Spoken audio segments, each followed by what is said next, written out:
Welcome friends in today's session of Business Regulatory Framework. Small topic from Unit 2 is what we are going to cover in today's session related with Companies Act 2013. Type of company is what we are going to discuss. That is explain small company is what we are going to understand in today's session.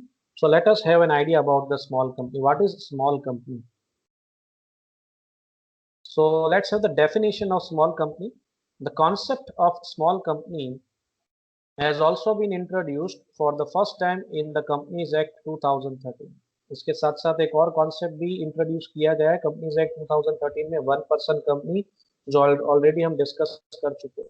One person company साथ साथ में एक ये भी नया concept है small company. Small company भी है मार्केट के अंदर। और ये स्मॉल कंपनी की डेफिनेशन क्या है, स्मॉल कंपनी हम किसे मानेंगे, किसे कहेंगे, उसके बेसिस दिए हुए हैं as per section 2 sub section 85 of companies act 2013।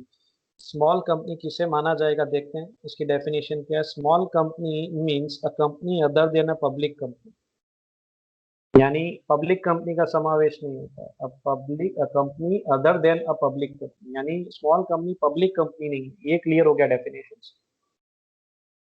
उल्टा कर दे तो प्राइवेट कंपनी होगी। तो इसके अंदर दो नॉर्म्स है, पहला नॉर्म है पेड अप शेयर कैपिटल और दूसरा नॉर्म है टर्नओवर। ये दो बेसिस के हिसाब से इसकी डेफिनेशन है जो आपको माइंड में रखनी है, और इनके अंदर अमाउंट की लिमिट रखी गई है, इसको आपको ध्यान में रखनी है। A company other than a public company and the first point is paid up share capital of which does not exceed ₹50 lakhs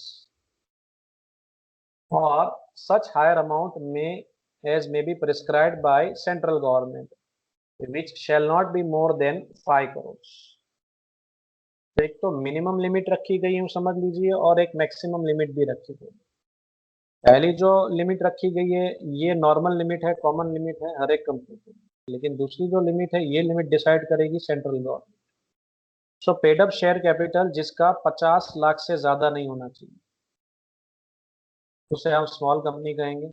या तो सेंट्रल गवर्नमेंट ने जिसको परमिशन दी है, और ये परमिशन के हिसाब से भी जिनकी पेड अप कैपिटल 5 करोड़ से ज़्यादा ना। सेंट्रल गवर्नमेंट ने परमिशन दी हो कि आप ज़्यादा कैपिटल का उपयोग कर सकते हैं, परमिशन लेके उतना ही कैपिटल का ज़्यादा उपयोग किया हो, कैपिटल एक्सटेंड किया हो, इंक्रीज किया हो, तो उस संदर्भ में सर 5 करोड़ से ज़्यादा का पेड अप कैपिटल जिसका नहीं है उसको हम स्मॉल कंपनी कहेंगे। अगर 5 करोड़ से बढ़ गया as with the permission of central government, मान लीजिए 7 करोड़ है, तो वो स्मॉल कंपनी है। कॉमन कंपनी के लिए, ऑर्डिनरी कंपनी के लिए 50 lakhs की प्रोविजन है, और वही ऑर्डिनरी कंपनी अगर अपना कैपिटल बढ़ा के सेंट्रल गवर्नमेंट से परमिशन लेके अपना कैपिटल बढ़ाती है तो उसकी मैक्सिमम लिमिट 5 करोड़ की है। तो पेड अप कैपिटल में दो अमाउंट याद रखनी है। पहली है नॉट मोर देन 50 lakhs का पेड अप कैपिटल, उससे ज़्यादा नहीं होना चाहिए। यहाँ ज़्यादा से ज़्यादा 5 करोड़ से ज़्यादा नहीं होना चाहिए। दूसरा पॉइंट है sir turnover of which as per its last profit and loss account does not exceed ₹2 crore.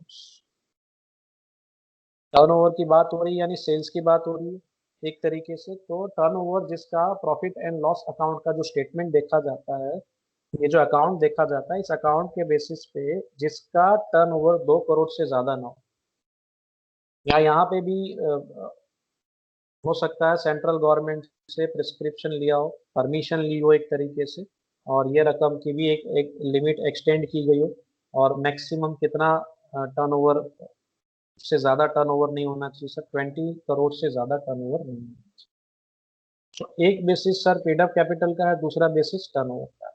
फिर से एक बार रिपीट कर लेते हैं, paid up share capital should not exceed 50 lakhs और it may be higher, but as per the prescription of the central government it should not be more than 5 crores। वैसे turnover की बात करें तो जो last profit and last year का जो profit and loss account का जो हम स्टेटमेंट देखेंगे तो पता चलेगा, और पता क्या चलेगा सर, उसका टर्नओवर भी 2 करोड़ से ज़्यादा नहीं होना चाहिए। अगर 2 करोड़ से कम का टर्नओवर है तो हम उसे स्मॉल कंपनी मान सकते हैं, कह सकते हैं। और वैसे ही साथ साथ में मैक्सी लिमिट इसकी यूँ समझ लीजिए 20 करोड़ से ज़्यादा नहीं होनी चाहिए as per the prescription of central government. तो यहाँ दोनों पॉइंट देखने हैं, पेड अप शेयर कैपिटल भी एंड यानी प्लस करना है टर्नओवर भी, ये दोनों का कंपेयर साथ में ऐड करके देखेंगे, तब पता चलेगा कि ये स्मॉल कंपनी है या नहीं है। और नहीं, ठीक है, यहाँ पहली कंडीशन देखें या दूसरी कंडीशन देखें, ऐसा नहीं।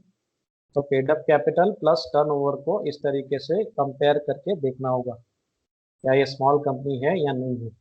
विच company are not small company, हम किसे स्मॉल कंपनी नहीं मानेंगे, यानी कुछ एक्सेप्शन है, इसके एग्जाम्पशंस हैं, तो एग्जाम्पशंस आपको माइंड में रखने हैं। Which companies are not small companies, so however the expression small company shall not include, पहला किसे इंक्लूड नहीं करते हैं, कौन सी कंपनी को हम स्मॉल कंपनी नहीं मानेंगे, non profit association small company नहीं है। That is non profit association को दूसरे शब्दों में अगर मुझे कहना हो तो companies registered under section 8 of companies act 2013, यानी एनजीओ जैसी कंपनी जो होती है जिसका प्रॉफिट मेकिंग का कोई इरादा ना हो, सिर्फ वेलफेयर एक्टिविटी करती हो, वर्किंग फॉर द सोसाइटी, वैसी कंपनी हो, तो वो कंपनी स्मॉल कंपनी नहीं मानी जाती। और होल्डिंग कंपनी और सब्सिडियरी कंपनी को भी स्मॉल कंपनी नहीं माना जाता है। अ कंपनी और body corporate governed by any special act, ऐसी कंपनी जिसका खुद का स्पेशल एक्ट हो, जैसे आरबीआई है तो आरबीआई का खुद का एक्ट है, आरबीआई एक्ट। एसबीआई है तो एसबीआई का खुद का एक्ट है, SBI act, state bank of India, ठीक है। वैसे ही एलआईसी है तो एलआईसी का खुद का एक्ट है, तो ये सब स्पेशल एक्ट के हिसाब से जो कंपनी का निर्माण हुआ है, जो कंपनी स्टार्ट की गई है, वैसी कंपनी को भी स्मॉल कंपनी नहीं माना जाता है। So in other words, a holding company or a subsidiary company, a company registered under Section 8, that is association not for profit, or a statutory corporation like LIC, RBI, IRDA, a statutory corporation governed by any special act cannot be a small company even if it fulfills the criteria of paid up capital or turnover. ठीक है, ये criteria अगर fulfil भी हो रहे हैं, इनका turnover शायद इनसे कम भी हो, रकम से कम भी हो, तो भी इन्हें स्मॉल कंपनी नहीं माना जाएगा। Merger or amalgamation between two or more small companies can be completed without approval of a National Company Law Tribunal, or we can say without the approval of central government. दो small company को अगर मर्ज करना है तो उसके लिए कोई approval की जरूरत नहीं है, ना ही सेंट्रल गवर्नमेंट से अप्रूवल लेने की जरूरत है।